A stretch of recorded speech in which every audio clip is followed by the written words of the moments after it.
इस कार्यक्रम के प्रायोजक हैं रोजगार डेवलपर्स। नमस्कार, पल्स 24 न्यूज देख रहे हैं आप मेरे यानी अक्षिता रावत के साथ। और वक्त हो चला है उत्तराखंड उत्तर प्रदेश की खबरों का, लेकिन उससे पहले नजर डालेंगे हेडलाइंस पर। रामनगर के सरकारी अस्पताल पर लगा चौंकाने वाला आरोप, बच्चे को अस्पताल से एक्सपायरी दवा देने का मामला आया सामने। उत्तर प्रदेश फायर सर्विसेज ने अयोध्या में श्री राम जन्मभूमि मंदिर के गर्भगृह में होने वाले ध्वजारोहण समारोह से पहले तैयारियों का किया निरीक्षण। आला हजरत हेल्पिंग समिति के संस्थापक निदा खान पर अज्ञात युवक ने किया हमला। निदा खान ने अपने ससुराल वालों से बताया जान का खतरा। मौलाना तौकीर रजा की बहू है निदा खान। उत्तर प्रदेश के सोनभद्र से 3 तलाक का मामला आया सामने। महिला ने अपने शौहर पर 3 तलाक देने और मारपीट करके घर से निकालने का लगाया आरोप।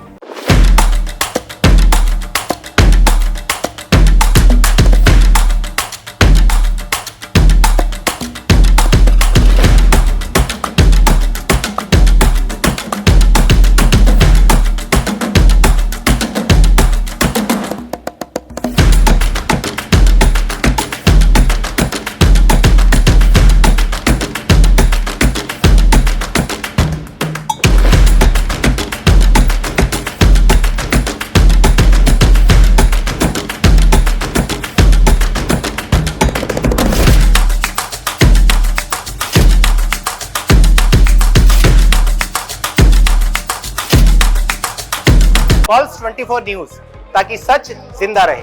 पल्स 24 न्यूज, ताकि सच जिंदा रहे।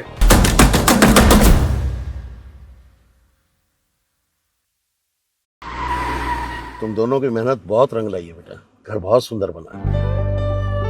ये मेरे पापा का घर। पता है, देख तेरे पापा की नेम प्लेट अपने हाथों से लगाऊंगा। नेम प्लेट तो लग चुकी पापा।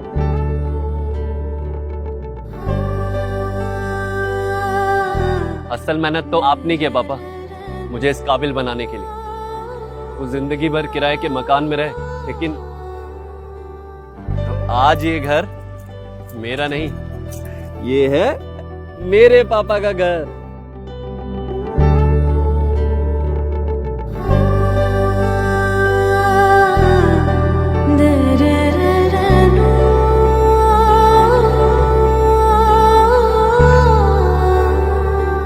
उड़ान सपनों की, आंगन खुशियों का और साथ सकर्णी का।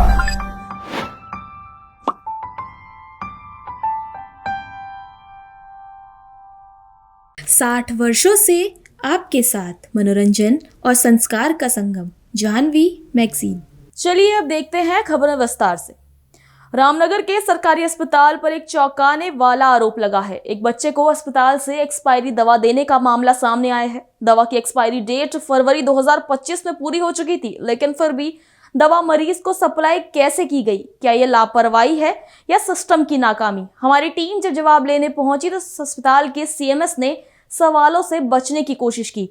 अब सवाल यह है, जो विभाग निजी अस्पतालों और मेडिकल स्टोर्स पर कार्रवाई कर रहा है, क्या उसे अपने ही सिस्टम की तरफ देखने की फुर्सत है, जहां एक बच्चे को दिखाने के बाद उसे एमोक्सिसिलिन ओरल सस्पेंशन थमा दी गई। अस्पताल से दवाई तो मिल गई, लेकिन जब बच्चे के माता पिता ने दवा की बोतल को ध्यान से देखा तो उनके पैरों तले जमीन खिसक गई। दवा की एक्सपायरी फरवरी 2025 में ही खत्म हो चुकी थी, यानी अस्पताल खुद अपने मरीजों को एक्सपायरी दवा दे रहा था। जो दवा, जिसे दवा नहीं जहर कहा जाए तो गलत नहीं होगा। उसे गंभीर मामले की जानकारी जब हमारी टीम को मिली और जवाब लेने के लिए टीम पहुंची अस्पताल के सीएमएस विनोद टमटा के पास, लेकिन यहाँ जो हुआ वो और ज्यादा हैरान करने वाला था। सीएमएस सवालों से बचते नजर आए और जिम्मेदारी तय करने के बजाय फार्मासिस्ट का बचाव करते दिखे। जबकि सबसे बड़ा सवाल ये है कि एक्सपायरी दवा स्टोर में आखिर थी क्यों और मरीज को दी कैसे गई। अभी आपने बताया कि एमोक्सिसिलिन सिरप जो है वो एक्सपायर्ड दी गई करके, तो उसके लिए हमने फार्मासिस्ट को तलब किया गया। ताकि मैं उससे मौके उससे पूछा किया उससे, तो उसने कहा कि जो बाकी वो एमोक्सिसिलिन की सिरप की दवाई दिखाई मेरे को दिखाई, वो तो 26 की है। एक पता उसका उनका कहना है कि पता नहीं कहाँ से आया, लेकिन हाँ उनको ये नोटिस जारी कर दिया गया है, कि एक्सप्लेनेशन कॉल कर दिया गया है कि उनको आप स्पष्ट कर दें कि एक एक्सपायर्ड दवा कहाँ से आई, कैसे आई ये, और उनको मौखिक रूप से चेतावनी दी गई कि भविष्य में आइंदा इस तरह की गलती दोबारा पुनरावृत्ति न होने पाए और सुनिश्चित करें कि जो स्टोर से आप दवा तो कोई भी दवाई लेके आ रहे हैं उसकी date of expiry, manufacturing date जरूर नोट कर लिया जाए। इसका कड़ाई से पालन किया जाए करके ये नोटिस हमने जारी कर दिया है। जैसे ही उनके खिलाफ इसका जवाब मिलता है तो आवश्यकतानुसार उनकी कार्रवाई अमल में लाई जाएगी। ये वही स्वास्थ्य विभाग है जो निजी अस्पतालों और मेडिकल स्टोर्स पर छापेमारी करता है, यानी लाइसेंस तक रद्द कर देता है। लेकिन जब बात अपने ही गिरेबान में झांकने की आती है तो जिम्मेदारियां कागजों में खो जाती हैं। अब सवाल ये नहीं कि एक बच्चे को एक्सपायरी दवा दी गई, सवाल ये है कि कितने मरीजों को ये दवा दी गई होगी, कितने परिवारों ने दवा पर भरोसा किया और अनजाने में अपने बच्चों को खतरे में डाल दिया। 19 नवंबर को कल मेरी वाइफ मेरे भाई की लड़की को दवाई दिलवाने के लिए गई थी गवर्नमेंट हॉस्पिटल रामनगर में। ये उन्होंने एक्सपायरी दवाई दी है जो सन 2025 दूसरे महीने में हो चुकी है, फरवरी के महीने में एक्सपायर। इतनी लापरवाही से कैसे हो रहा है गवर्नमेंट हॉस्पिटल में काम? ये अगर ये हमने सील भी नहीं खोली, अगर हम देखते नहीं और पता नहीं कितने जनों को दी जा रही है जो बच्चों को भी पिला रहे हैं अपने, इसकी जिम्मेदारी कौन लेगा? फिर वो जांच का विषय बन के रह जाता है, कोई घटना घट जाती है तो। उत्तर प्रदेश फायर सर्विसेज ने 25 नवंबर को अयोध्या में श्री राम जन्मभूमि मंदिर के गर्भगृह में होने वाले ध्वजारोहण समारोह से पहले तैयारियों के लिए अयोध्या में हेलीपैड का निरीक्षण किया। इस दौरान डीजी फायर सूर्यकांत त्रिपाठी ने कहा कि सभी जगहों का इंस्पेक्शन किया गया। एयरपोर्ट, मंदिर, कार सेवकपुरम जहां रहने का इंतजाम किया गया है, तीर्थ क्षेत्र, हेलीपैड, यहाँ देखा गया कि क्या क्या चाहिए और कहाँ चाहिए होगा। हमने लोकल सीएफओ को भी इसकी जानकारी दे दी है। उन्होंने भी पहले से कुछ असेसमेंट कर लिए थे। हम पूरे उत्तर प्रदेश से फायर टेंडर, आदमी, फायर एक्सटिंग्विशर, रेस्क्यू इक्विपमेंट और दूसरी चीजें जितनी जरूरत होगी लेके आएंगे। आज मुख्यालय से एक टीम डीआईजी फायर सर्विस के नेतृत्व में और 2 एक्स्ट्रा सीएफओ और एक यहाँ के सीएफओ, उनके द्वारा सारे स्थानों का निरीक्षण किया गया। एयरपोर्ट, मंदिर, कार सेवकपुरम जहाँ पर बने हुए हैं सारे उनके लोगों के रहने की व्यवस्था, और तीर्थ क्षेत्र वगैरह, इन सब का, और जहाँ मैं खड़ा हूँ अभी शाकेत महाविद्यालय जहाँ पर हेलीपैड बने हुए हैं, तो इनका सबका निरीक्षण किया गया और उसमें ये असेस किया गया कि हमें क्या क्या ज़रूरत कहाँ कहाँ पर पड़ेगी। वो लोकल सीएफओ को हमने बताया है, उन्होंने पहले से भी कुछ असेस किया हुआ है।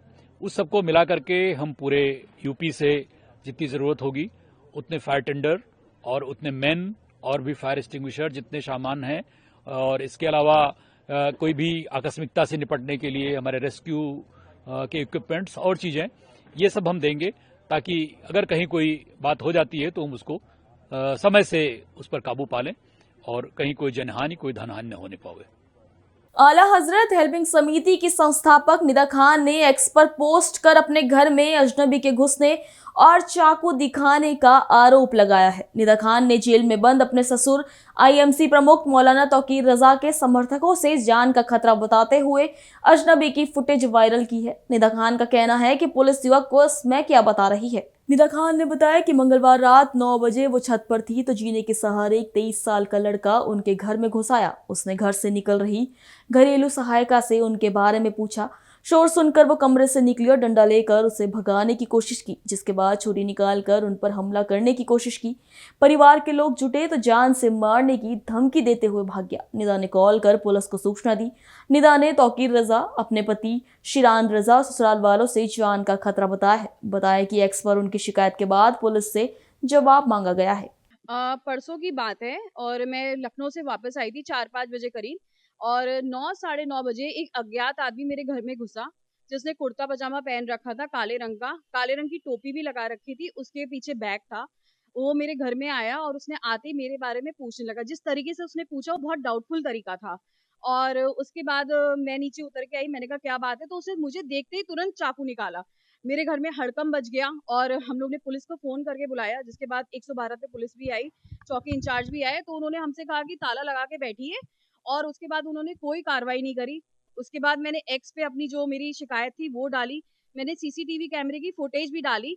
उसके बाद भी पुलिस ने अभी तक कोई एक्शन नहीं लिया है उसके ऊपर। और ये मुझे लगता है कि पुलिस इंतजार करती है जब तक कोई बड़ी दुर्घटना नहीं होती, तब तक कोई एक्शन नहीं लेती।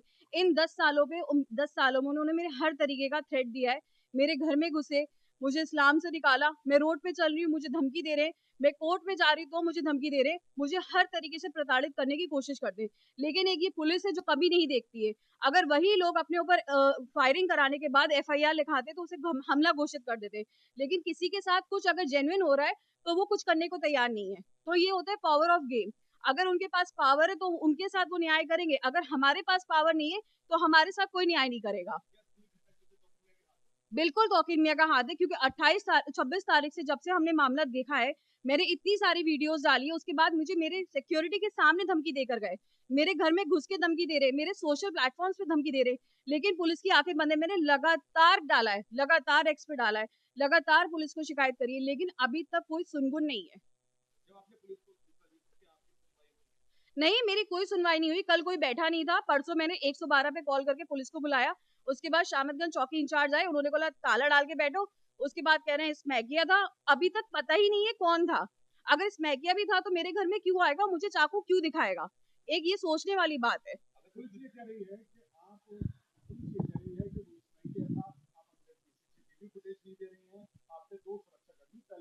देखिए, उस टाइम सुरक्षा कर्मी कोई नहीं था, पुलिस की चूक है इसमें पूरी। उस टाइम कोई होमगार्ड अवेलेबल नहीं था, और घर के अंदर की CCTV कैमरे की फुटेज मैं कहां से दे सकती हूँ? लेकिन जहां कैमरा है वहां की मैंने उन्हें फुटेज दे दी है। कौन मेरे घर में घुस रहा है, कौन मेरे घर में नहीं घुस रहा है, ये भी दिखाया है। और सबसे बड़ी देखने की बात है, आए दिन मेरी गाड़ियां अगर बाहर खड़ी होती है तो लोगों को इतनी खुन्नस है कि वो मेरी गाड़ियों को डैमेज करने पे लगे रहते हैं। मैंने कभी इस चीज की भी शिकायत नहीं करी है, ठीक है। और वो जो भी कर सकते हैं उन्होंने करने की कोशिश करी है। अगर मैं छत पे भी जाती हूँ तो मुझे नहीं पता पीछे से कौन पत्थर मार रहा है, तो मैं तो इस तरीके से इनसिक्योर में अपने घर में भी नहीं घूम सकती क्या? देखिए, मिस हैपनिंग अगर कोई होती तो सीधा पुलिस और मेरे जो एक्स इन लॉज है वही जिम्मेदार है, क्योंकि देखिए सब कुछ देखने के बाद आप आंखें बंद नहीं कर सकते। 10 साल हो गए, पूरी दुनिया गवाह है कि क्या नहीं हुआ है मेरे साथ, और अब तो इतनी हद हो गई कि कोई भी आदमी मेरे घर के अंदर घुस के क्या मुझे चाकू दिखाएगा? हम अगर वुमेन सिक्योरिटी की बात करते तो वुमेन सिक्योरिटी यही है कि कोई भी घर के अंदर आएगा चाकू लेके आ जाएगा। मैं चाहती हूँ जो भी था उसे अरेस्ट करा जाए, उससे पूछा जाए कि वो किसके कहने पे कर रहा है, और मेरी सिक्योरिटी पे किसी तरीके की ढील ना दी जाए, क्योंकि मैं अकेली नहीं हूँ, मेरे साथ मेरा परिवार है। अगर मुझे कुछ होता है तो मेरे परिवार का क्या होगा? सर, ये क्या मामला है? देखिए, सोशल मीडिया के माध्यम से पुलिस को जानकारी प्राप्त हुई कि निदा खान के घर में किसी अनजान व्यक्ति ने प्रवेश किया। CCTV फुटेज दिखवाए जा रहे हैं और इस मामले की जांच की जा रही है। इनसे संपर्क करके शीघ्र नियमानुसार विधिक कार्रवाई संपादित की जाएगी। उत्तर प्रदेश के सोनभद्र से एक 3 तलाक का मामला सामने आया है, जहां एक महिला ने अपने शौहर पर 3 तलाक देने और मारपीट करके घर से निकालने का आरोप लगाया। इतना ही नहीं, महिला का कहना है कि उसके शौहर ने छुपकर दूसरी शादी की है। वहीं पीड़िता ने पुलिस अधीक्षक से मिलकर अपने शौहर के खिलाफ शिकायत दर्ज कराई है। आपको बताते चले कि बीते 14 जुलाई 2022 को अनपरा निवासी फैजल अहमद से महिला की शादी हुई थी, जिसके बाद महिला ने अपने शौहर उसके ससुराल वालों पर दहेज के लिए प्रताड़ित करने और मारपीट का आरोप लगाया है। पुलिस ने महिला के शौहर, सास और देवर समेत 8 लोगों पर दहेज उत्पीड़न, क्रूरता, मारपीट, मुस्लिम महिला विवाह पर अधिकारों की सुरक्षा अधिनियम तहत प्राथमिकी दर्ज की है। क्या नाम है आपको? आशा परवीन। क्या मामला है, किस प्रकार से आज आप आई थी यहाँ महिला थाने में FIR दर्ज कराने? क्या पूरा प्रकरण है? मेरा मतलब शादी हुआ था सन 2022 में, 14 जुलाई को शादी हुई थी मेरी, और एक हफ्ता 10 दिन के बाद मेरे ससुराल वालों ने मुझे दहेज के लिए बहुत परेशान किया, बहुत प्रताड़ित किया। बहुत धीरे धीरे उन लोग बहुत मतलब मामला बढ़ता गया, टॉर्चर बहुत किए, जहनी मरीज बना दिए हमको, बहुत मतलब परेशान करते थे। तो हम ये बात अपनी अम्मी से बोले, तो मेरी अम्मी जब बात करी तो लोग बोले कि अब ऐसा कुछ नहीं होगा।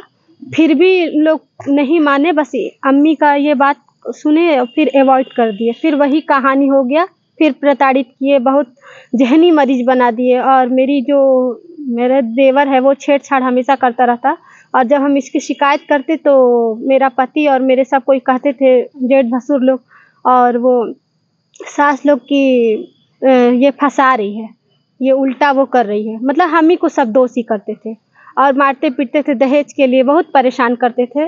और हम बहुत परेशान हो गए, बहुत रोते थे। लेकिन घर में मेरी शादी हुई थी चूँकि, इसीलिए हम कुछ नहीं कह पाते थे, नहीं कर पाते थे कि फैमिली का बात है भाई, बात इज्जत उछलेगी। इसलिए मैंने जब वो लोग सब हमको तलाक, फिर बहुत सताने के बाद भी तलाक दे दिए।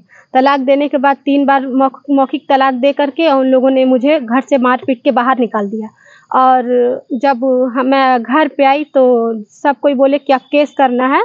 तो केस जब करने के लिए आए तो सब कोई, मेरे जेठ भसुर सब आ गए घर पे और सब समझाने लगे अम्मी को कि खाला घर का मैटर है, घर में ही सुलझ जाए तो ठीक है, आपकी लड़की को आप कुछ दिन रखिए, हम लेके जाएंगे अपने घर।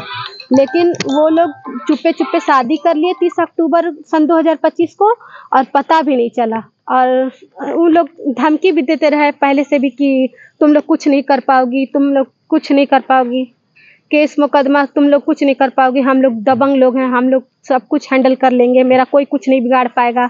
तो फिर हम यहाँ आ गए, मुख्यमंत्री दरबार गए। पहले वहाँ पे गए तो उन्होंने कहा कि बेटा अपने मतलब जो जहाँ रहती हो वहाँ के क्षेत्र में पहले अपना वो FIR दो, उसके बाद यहाँ से कार्रवाई होगी।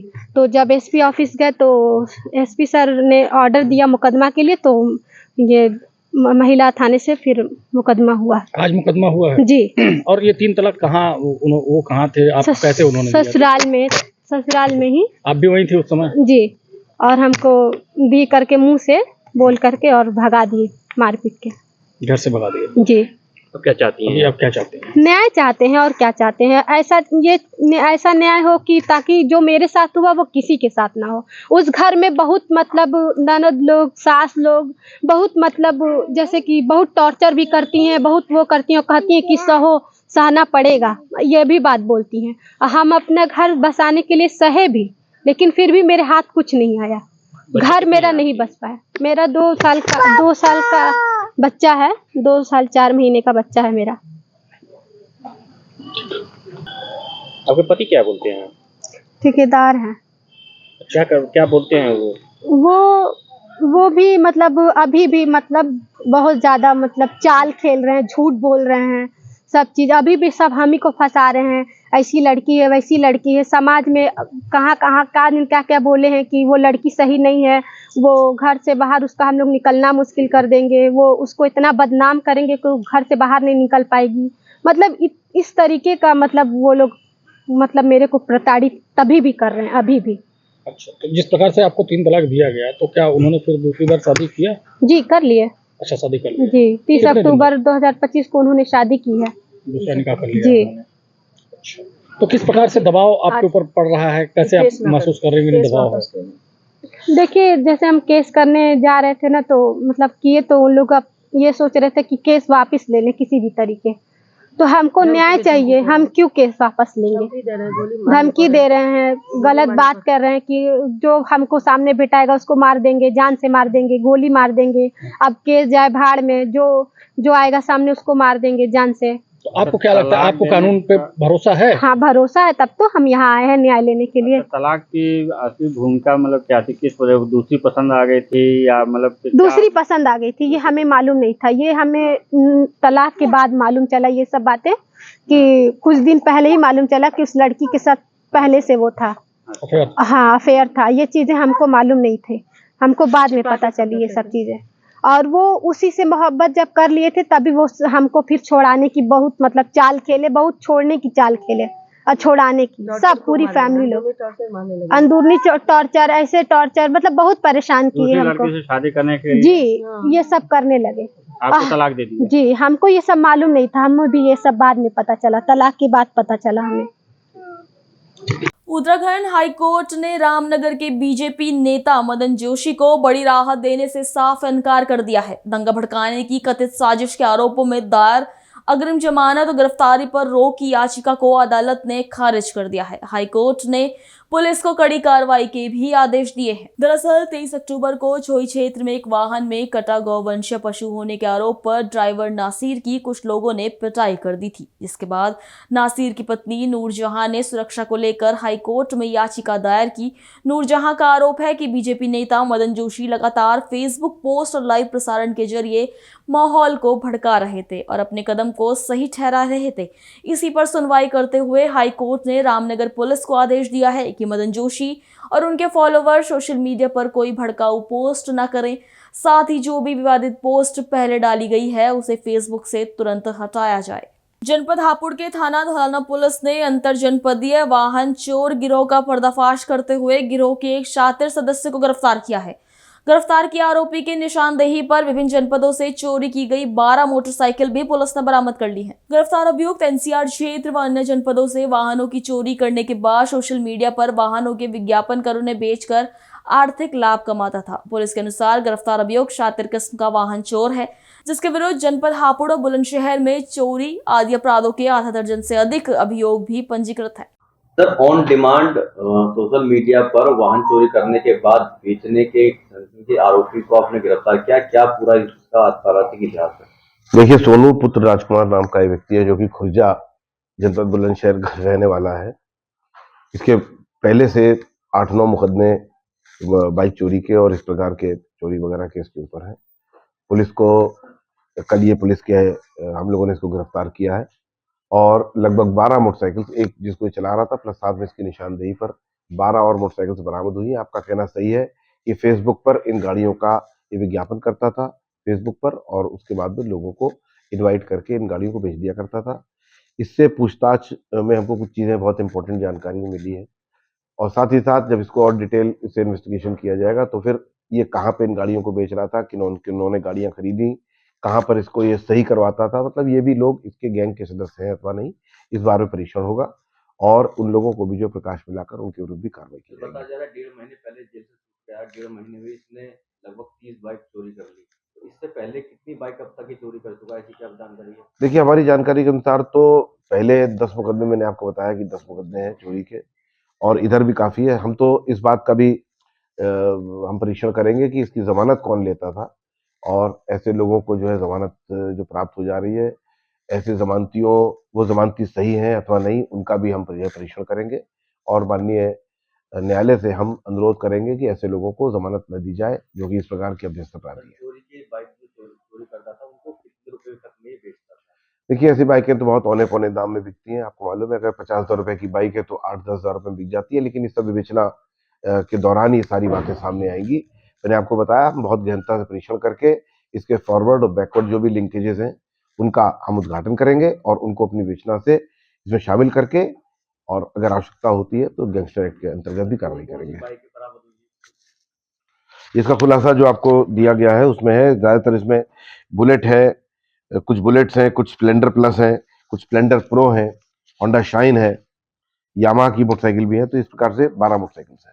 तो सर, इसके साथ साथ और भी गोंडा के धानेपुर थाना क्षेत्र से एक सनसनीखेज वारदात सामने आई है, जहां पुरानी रंजिश के चलते दबंगों ने 2 लोग भूपेंद्र और अभय पर जानलेवा हमला कर गंभीर रूप से घायल कर दिया। पीड़ितों का आरोप है कि पीड़ित भूपेंद्र अपनी मां तारावती की दवा लेने जा रहा था, तभी पहले से घात लगाकर बैठे अज्ञात लोगों ने जानलेवा हमला कर दिया। दबंग इस कदर बेखौफ थे कि उन्होंने सारे कायदे कानून व प्रशासन को ताक पर रखकर बेधड़क धारदार हथियार से हमला कर दिया, जिसके बाद घायलों को एम्बुलेंस की मदद से जिला अस्पताल गोंडा लाया गया, जहां उन्होंने इलाज के लिए मेडिकल कॉलेज में भर्ती कराया गया है। घटना की जानकारी मिलते ही पुलिस जांच में जुट गई है। पीड़ितों ने जिले के एसपी से प्रभावी कार्रवाई की मांग करते हुए न्याय की गुहार लगाई है। क्या नाम है आपका? भूपेंद्र शर्मा। कहाँ के रहने वाले हैं? ग्राम दोरारा, पोस्ट बिशंभरपुर, थाना धानेपुर, जिला गोंडा। क्या घटना हुई है? घटना यही है कि हम अपने माता जी को दवा कराने लेकर जा रहे थे गोंडा।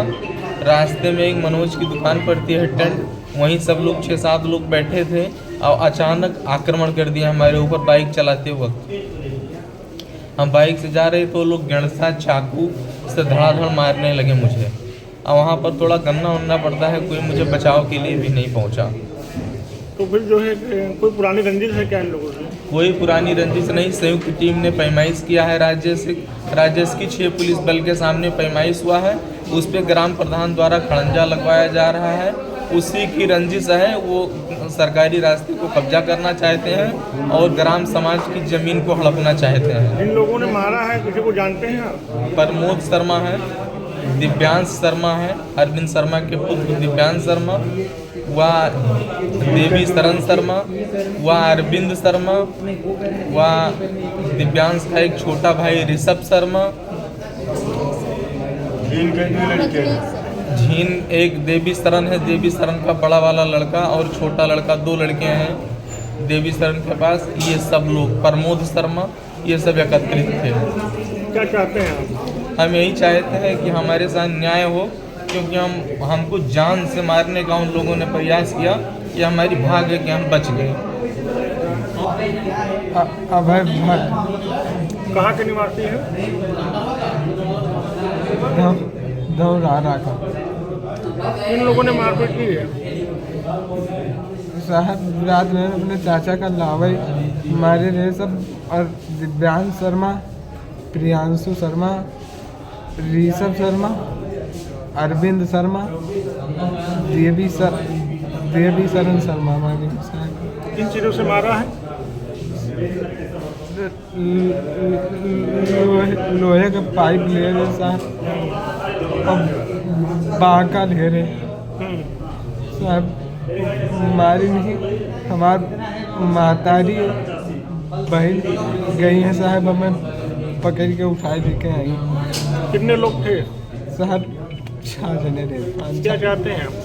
साहब हम न्याय चाहिए साहब, बहुत मारी साहब, बहुत मार आदमी साहब, बहुत मारी। क्या नाम है आपका? तारावती। कहाँ की निवासी हैं?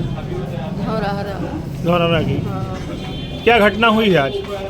हमारा लड़का ले जाता रहा, दवाई करावे वही सड़के पर मारे लग गया। हम जल्दी मारे ठिकाना, लड़का पूरा मार वही। किस बात को लेके मारपीट हुई? खाने का डंडा लाठी और जो ताना डाले वो सब पर दवा वो को लेके मारे नहीं भाई। कितने लोग थे? 7-8 जने रहे वही भैया, हमारे देखभाल पुतो बहुत जने रहे, पुतो मारे नहीं बार। किस चीज़ से मारे हैं? किस चीज़ से मारे हैं? कुल्ली है रह कहीं लोहे के वहाँ पे लोहे के धरा है, पाइप से मारे हैं। हाँ पाइप मारी नहीं भैया, वही से मारी नहीं, चक्कू ले रहे वो कैसे छेद दिन कोई बड़ा।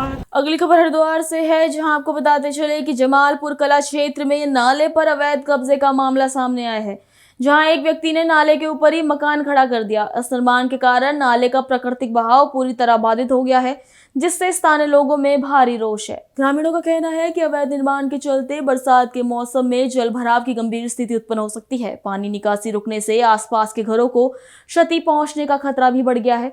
लोगों ने आशंका जताई कि यदि प्रशासन ने समय रहते कदम नहीं उठाए तो पूरे इलाके में स्थिति और भी खराब हो सकती है। स्थानीय निवासियों ने प्रशासन से तत्काल कार्रवाई की मांग करते हुए कहा कि नाले से अवैध कब्जा हटाकर जल निकासी व्यवस्था को बेहतर बनाया जाए। हरिद्वार में हो रहे अवैध खनन पर प्रशासन की लापरवाही एक बार फिर से उजागर हुई है। पत्रकारों को सूचना मिली कि क्षेत्र में खनन माफिया धड़ल्ले से अवैध खनन कर रहे हैं। जब इस पर कार्रवाई के लिए पत्रकारों ने खनन अधिकारी को फोन किया तो उन्होंने कॉल रिसीव नहीं की, जिसके बाद तहसीलदार हरिद्वार को फोन किया गया, जिन्होंने कहा कि टीमें भेजी जा रही है, लेकिन घंटों इंतजार के बाद ना तो कोई अधिकारी मौके पर पहुंचा, ना ही खनन रुक सका। वहीं आपको बता दें कि हरिद्वार एसडीएम जितेंद्र कुमार ने बताया कि जगह जगह पर टीम द्वारा छापेमारी कर कार्रवाई की जा रही है, लेकिन आखिर कार्रवाई होने के बाद अवैध खनन पर क्यों अंकुश नहीं लगाया जा रहा है? आखिर कार्रवाई होने के बाद भी खनन माफिया अपनी हरकतों से बाज क्यों नहीं आ रहे हैं?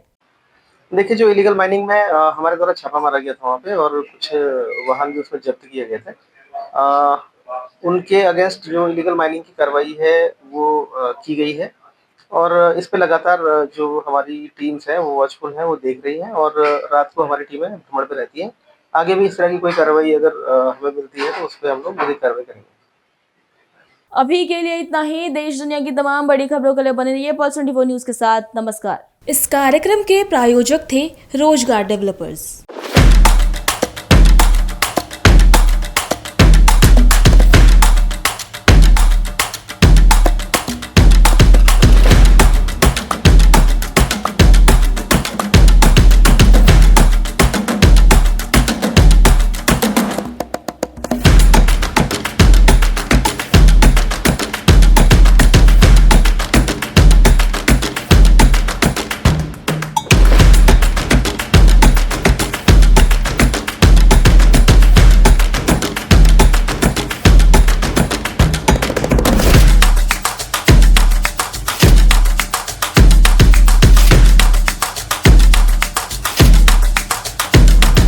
24 न्यूज, ताकि सच जिंदा रहे।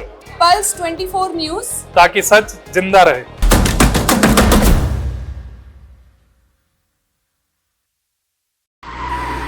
तुम दोनों की मेहनत बहुत रंग लाई है बेटा, घर बहुत सुंदर बना है। ये मेरे पापा का घर। पता है, देख तेरे पापा की नेम प्लेट अपने हाथों से लगाऊंगा। नेम प्लेट तो लग चुकी पापा।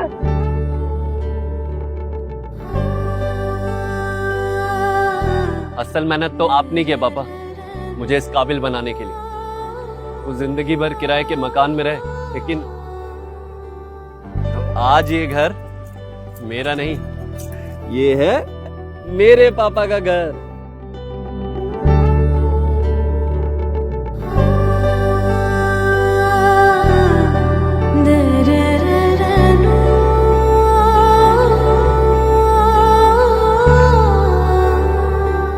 उड़ान सपनों की, आंगन खुशियों का और साथ सकर्णी का।